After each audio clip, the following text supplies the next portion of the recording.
Hello everyone, আমি রিয়া। আজকে আমি তোমাদের কাছে নতুন একটা রান্নার রেসিপি ভিডিও নিয়ে চলে এসেছি। শীতকালে বাজারে প্রচুর সবজি ওঠে, আর তার মধ্যে ওঠে ফুলকপি।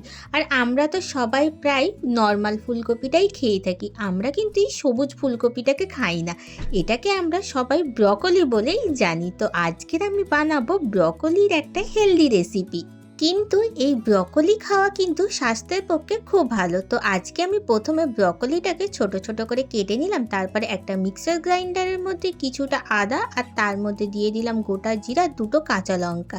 তারপরে সেটাকে পেস্ট করে নিলাম। তারপরে গরম কড়ার মধ্যে দিয়ে দিলাম কিছুটা পরিমাণে সাদা তেল, আর তার মধ্যে দিয়ে দিলাম গোটা জিরে আর দিয়ে দিলাম শুকনো লঙ্কা।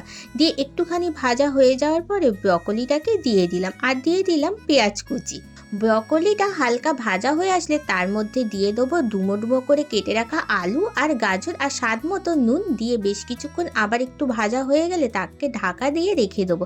তারপর হালকা একটু ফ্রাই হবে, তারপরে তার মধ্যে অ্যাড করে দেবো ডুমো ডুমো করে কেটে রাখা টমেটো আর মটরশুঁটি। যেহেতু আমি বলেছি আমি হেলদি আজকে ব্রকলি বানাবো, সেই জন্য এত রকম ভেজিটেবল আমি অ্যাড করছি। সব রকম ভেজিটেবলগুলো অ্যাড করবার পরে প্রায় ভাজা হয়ে আসলে তার মধ্যে অ্যাড করে দেবো মশলাগুলো। তো এর মধ্যে দিয়েছিলাম 1 চামচ মতো হলুদ গুঁড়ো, আর যে মশলাটা আমি আগেই পেস্ট করে রেখে দিয়েছিলাম সেটাকে দিয়ে দেবো। তারপর ভালো করে মশলাটাকে কষিয়ে নিয়ে জল দিয়ে দেবো। তারপরে বেশ কিছুক্ষণ চাপা দিয়ে রেখে দিয়েছিলাম, আমি প্রায় 10 মিনিট মতন চাপা দিয়ে রেখে দিয়েছিলাম। তারপরে সব শেষে অ্যাড করে দিলাম ধনে গুঁড়ো।